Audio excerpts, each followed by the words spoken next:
Tapos, pwede ka po ng space for Caprice. Pwede ka po ng space for Caprice. Oo, sige. Ay, wala namang pulis eh. Tutukan mo lang sila ng pulis. Ay, ng pulis. Ng barel. Tapos, hablutin mo to face. Siguro mamabebe doon siya sa kulang. Pag nag-ano kayo. Ganyan. Tapos, pagkabunod, tutok barel, tapos kunin mo to. Ikaw, bibigay mo ate. Bibigay ka?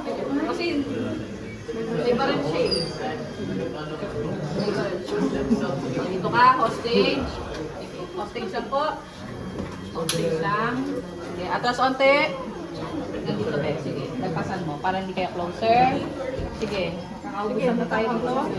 Tapos tuwing nag-attend siya lumapit, kasi siyempre nanay, kalalapit. Kilala mo ko, hindi ako ganyan. Tapos, Serena anak, tama na. Dito pwede ka na po mag-forward po kung maramdaman ko po. Serena anak, tama na. Tama na. Walang tamang nangyari sa pamilya mo. Bakit ba kasi kailangan niyo pang bumalik sa buhay ko? Alam mo, matagal ko na pinag-dasal sa Diyos na magkaayusan tayo. Saan tayo? Matagal ko na pinag-dasal sa Diyos na may tuwid at ang dasal.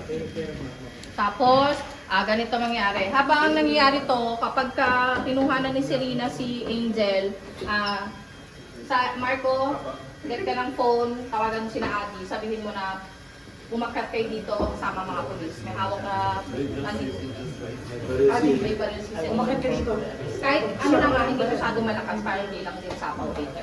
So, tapos sina Adi, Direk Jo, sina Adi, Jacob, and Lee, darating kasama ng mga pulis. Kailan ko siya sa ganyan pagkadating na nila, yung Serena tama na. Tama na. Continue lang po ate. Continue lang kahit tumatawag siya. Serena tama na.